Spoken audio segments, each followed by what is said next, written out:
Kita akan lekat dan terbelenggu oleh mamon atau harta kekayaan.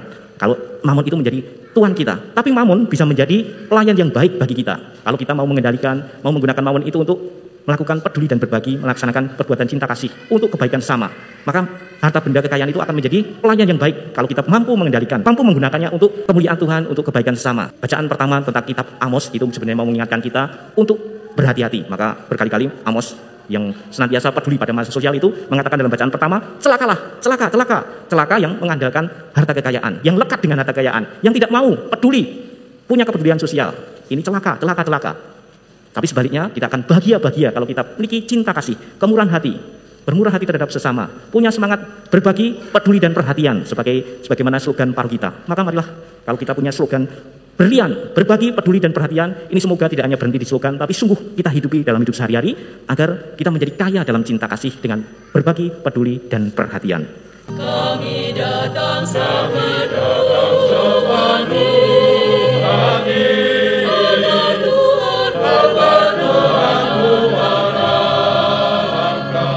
Satu padu iman kita bersama meluhurkan Tuhan. Dalam nama Bapa dan Putra dan Roh Kudus. Amin. Semoga rahmat Tuhan kita Yesus Kristus, cinta kasih Allah dan persekutuan Roh Kudus bersamamu dan bersama rohmu. Bapak Ibu, saudara-saudari, kamuda remaja, adik-adik, selamat malam berkah dalam. Pada malam hari ini kita semua disatukan Tuhan untuk bersama-sama merayakan perayaan Ekaristi, Minggu Biasa yang ke-26 tahun C. Dalam perayaan Ekaristi Kudus ini, marilah kita menyatukan hati untuk berbakti kepada Tuhan Allah kita. Kita sampaikan pujian sembah syukur kita kepadanya. Kita bersyukur atas segala kasih karunia, kebaikan dari Tuhan yang boleh kita terima, kita alami dalam hari-hari kita selama seminggu yang sudah kita jalani ini terlebih. Dan mari kita juga mohon berkat penyertaan Tuhan untuk kehidupan kita selama seminggu ke depan yang akan kita jalani. Kita satukan juga dalam Ekaristi Kudus ini intensi yang dimohon secara khusus oleh umat maupun intensi pribadi kita masing-masing. Sabda Tuhan yang akan kita dengarkan mengajak kita semua untuk merenungkan tentang sikap kita terhadap kekayaan. Kita diajak untuk lepas bebas, untuk memiliki sikap kepedulian dan perhatian kepada sesama dengan menggunakan apa yang kita miliki untuk peduli dan berbagi. Sekarang malah kita siapkan hati kita agar kita semakin layak dan pantas ikut serta dalam perayaan Ekaristi Kudus ini untuk menerima kehadiran Tuhan di tengah-tengah kita, di hati kita. Kita nyanyi senang. Saya mengaku kepada Allah yang Maha Kuasa dan kepada saudara sekalian bahwa saya telah berdosa dengan pikiran dan perkataan, dengan perbuatan dan kelalaian.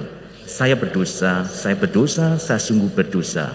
Oleh sebab itu saya mohon kepada Santa Peran Maria, kepada para malaikat dan orang kudus dan kepada saudara sekalian, supaya mendoakan saya pada Allah Tuhan kita.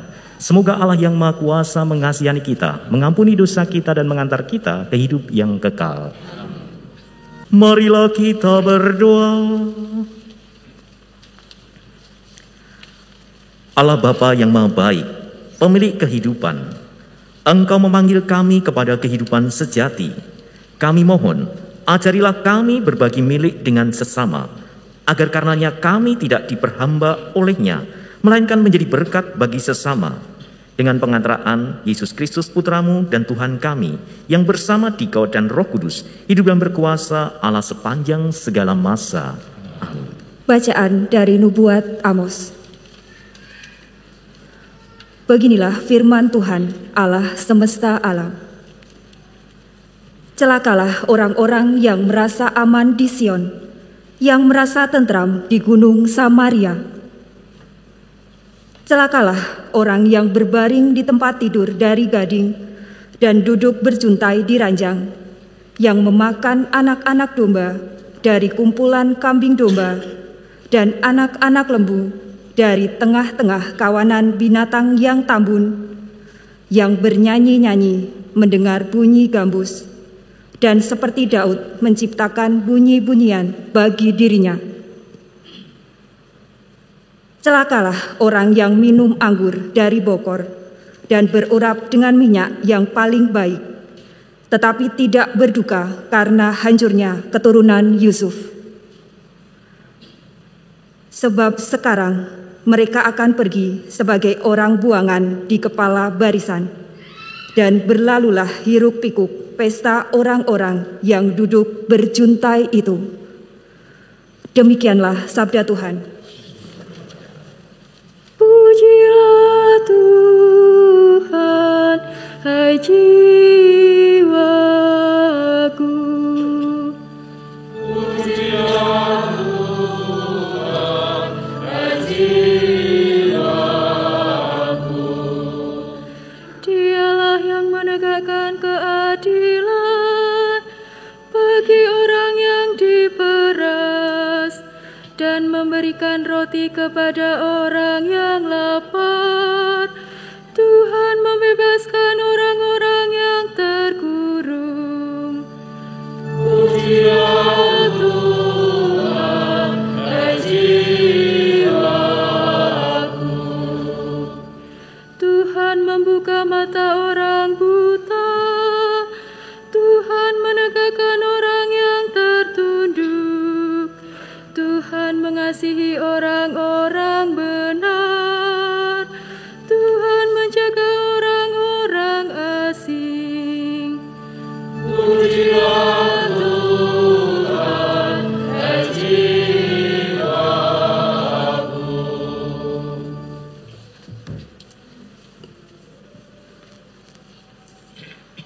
Bacaan dari surat pertama Rasul Paulus kepada Timotius. Hai engkau manusia Allah, jauhilah semua kejahatan, kejarlah keadilan, ibadah, kesetiaan, kasih, kesabaran, dan kelembutan. Bertandinglah dalam pertandingan iman yang benar, dan rebutlah hidup yang kekal. Untuk itulah engkau telah dipanggil. Untuk itulah engkau telah mengikrarkan ikrar yang benar di depan banyak saksi. Di hadapan Allah yang memberikan hidup kepada segala sesuatu, dan di hadapan Kristus Yesus yang memberikan kesaksian yang benar di hadapan Pontius Pilatus, aku memperingatkan engkau. Taatilah perintah ini tanpa cacat dan tanpa celah, hingga pada saat Tuhan kita Yesus Kristus menyatakan dirinya. Raja di atas segala raja, dan Tuan di atas segala tuan. Dialah satu-satunya yang tidak takluk kepada maut, dan bersemayam dalam terang yang tak terhampiri. Tak seorang pun pernah melihat Dia, dan tak seorang manusia pun dapat melihat Dia. Bagi Dialah hormat dan kuasa yang kekal. Amin. Demikianlah sabda Tuhan. Haleluya, haleluya, haleluya, haleluya. Haleluya,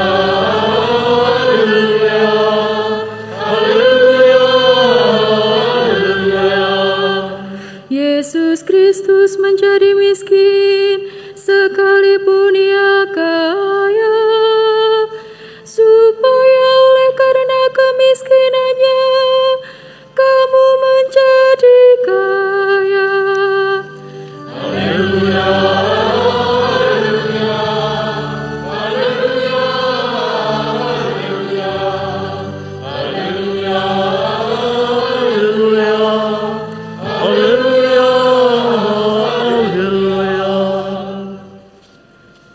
Tuhan bersamamu dan bersamamu. Inilah Injil suci menurut Lukas.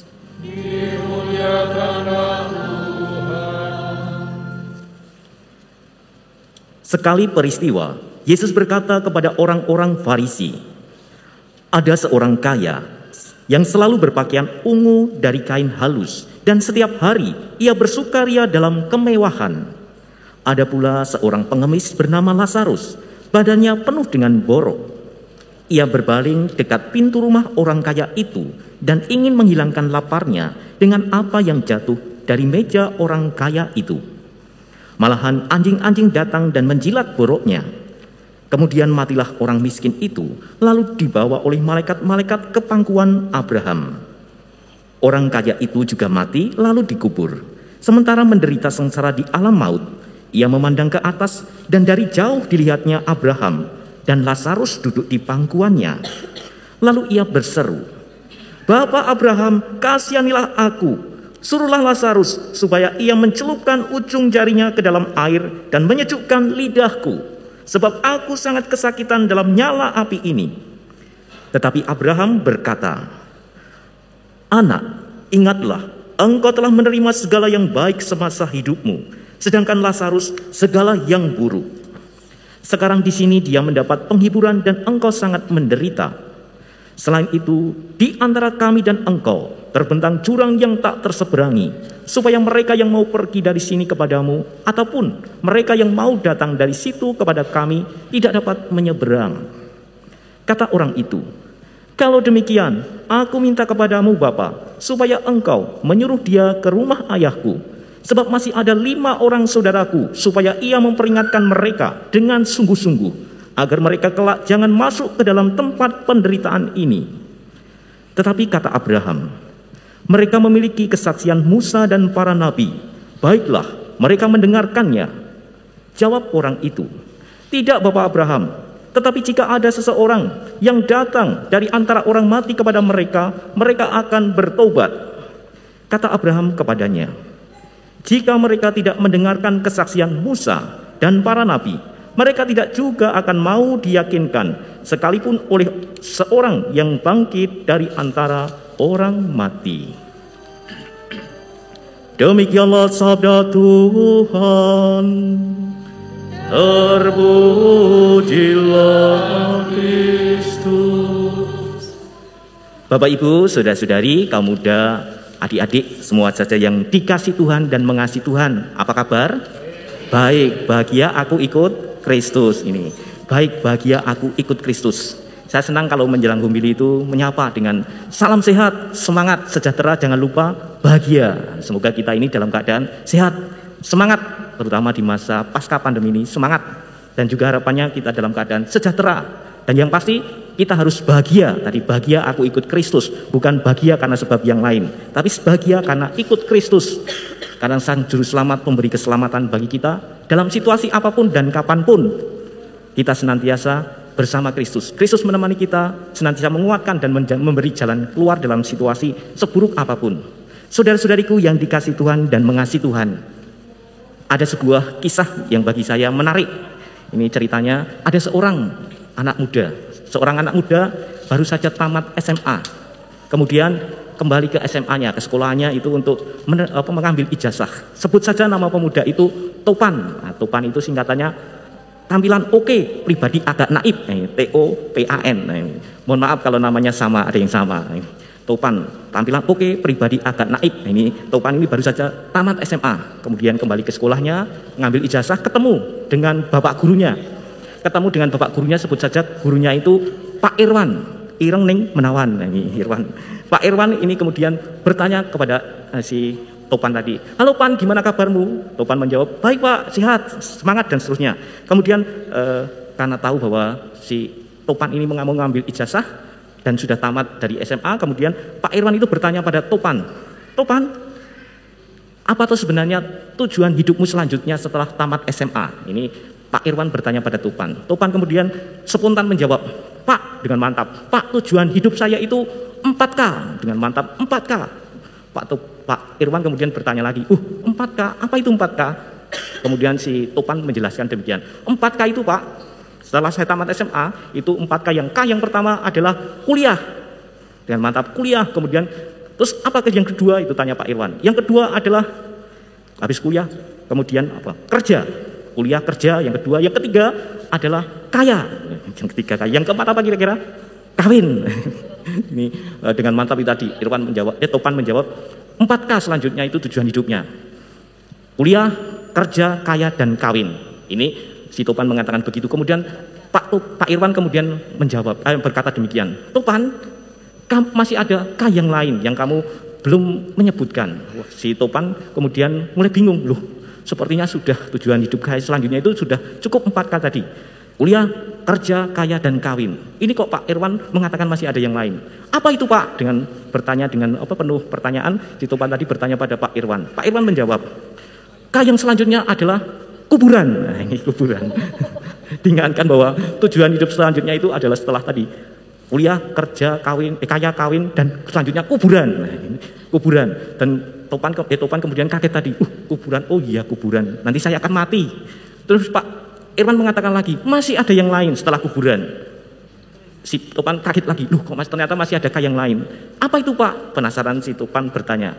Yang selanjutnya adalah kebangkitan. Nah, ini, oh iya, sebagai orang beriman tidak hanya mandek di kematian, tapi ada kebangkitan. Kemudian Pak Irwan berkata lagi, masih ada yang lain. Topan kaget lagi, loh apa itu Pak? Masih ada yang lain, yaitu kehidupan kekal. Nah ini, masih ada yang lain. Ternyata ada berapa kata tadi?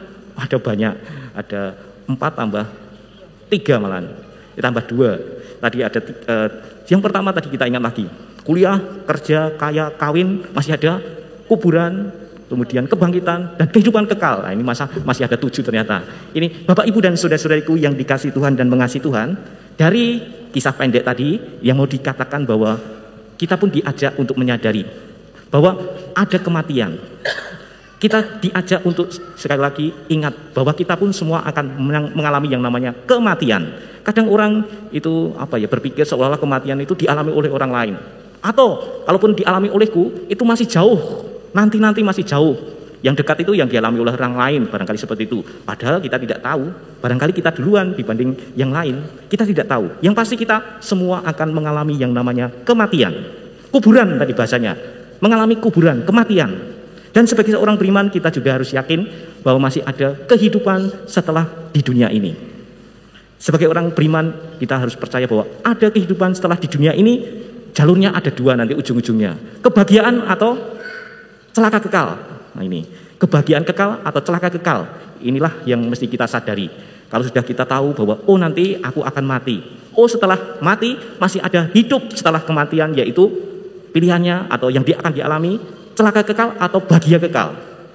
Dan untuk mengalami kebahagiaan kekal atau celaka kekal itu ditentukan oleh kehidupan kita di dunia ini. Di dunia inilah saatnya kita mempersiapkan hidup setelah di dunia ini, entah celaka kekal atau kebahagiaan kekal. Kisah tentang orang kaya dan Lazarus tadi memberi gambaran bahwa hidup kita akan mengalami yang namanya kematian. Dan setelah kematian masih ada kehidupan. Kehidupan itu pun akan bahagia kekal atau celaka kekal.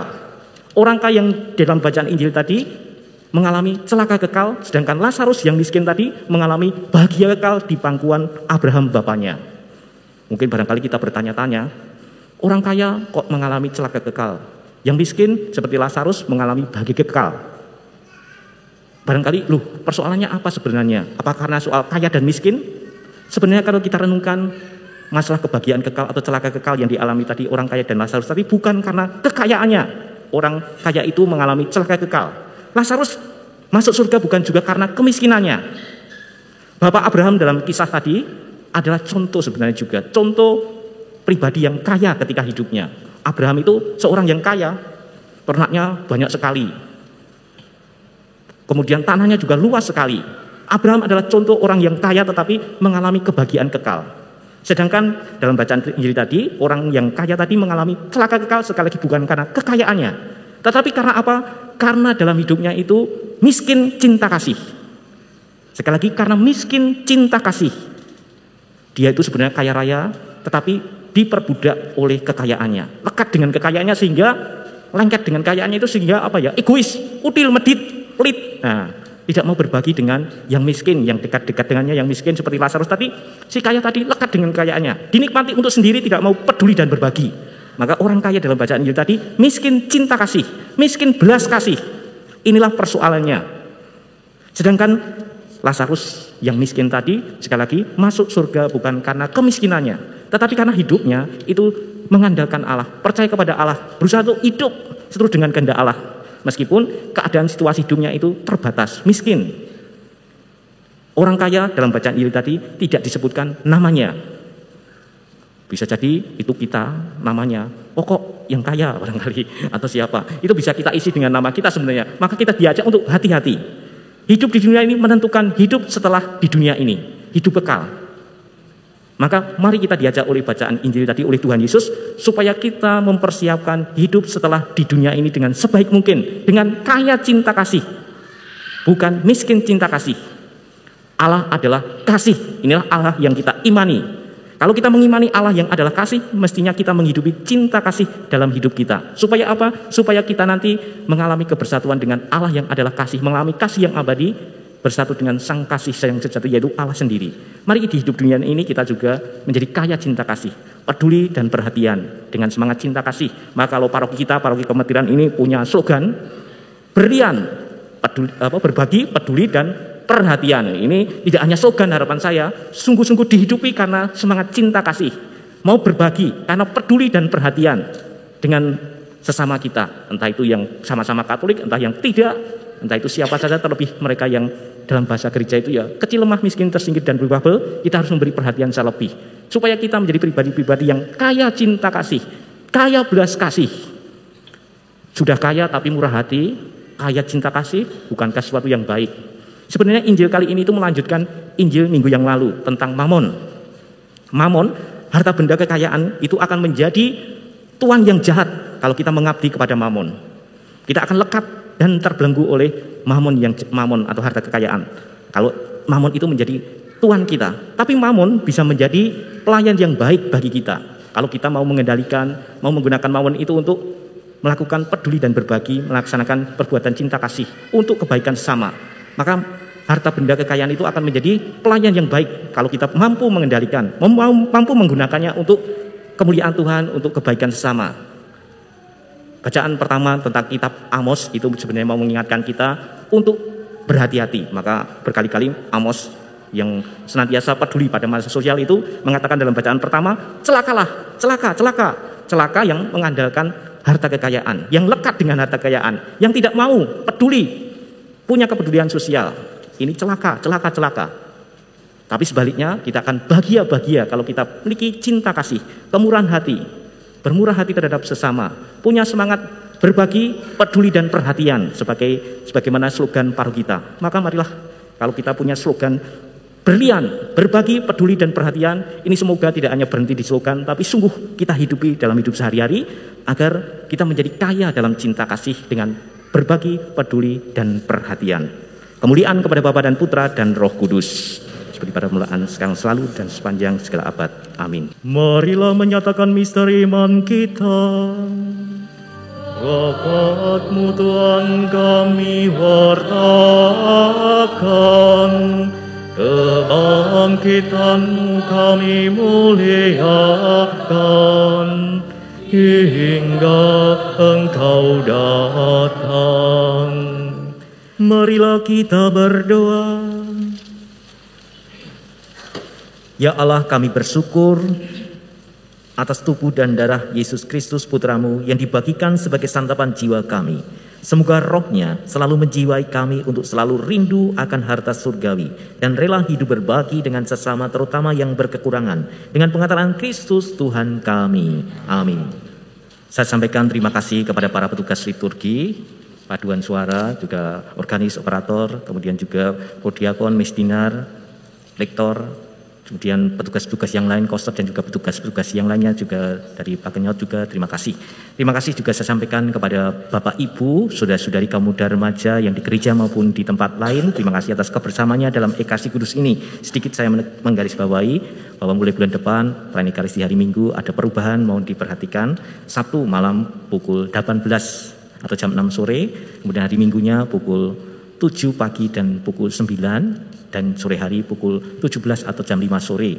Misa harian sudah ada perubahan, pagi hari pukul 5.30 atau jam setengah 6. Kemudian Jumat pertama pukul 18 sore. Saya mengucapkan sekali lagi, mari kita tetap menjaga protokol kesehatan dan mari kita juga tetap setia menjaga 2I, imun dan iman agar aman dunia dan akhirat. Dan saya mengucapkan selamat berakhir pekan, selamat menikmati kebersamaan dengan keluarga. Kita siapkan hati kita untuk menerima berkat Tuhan.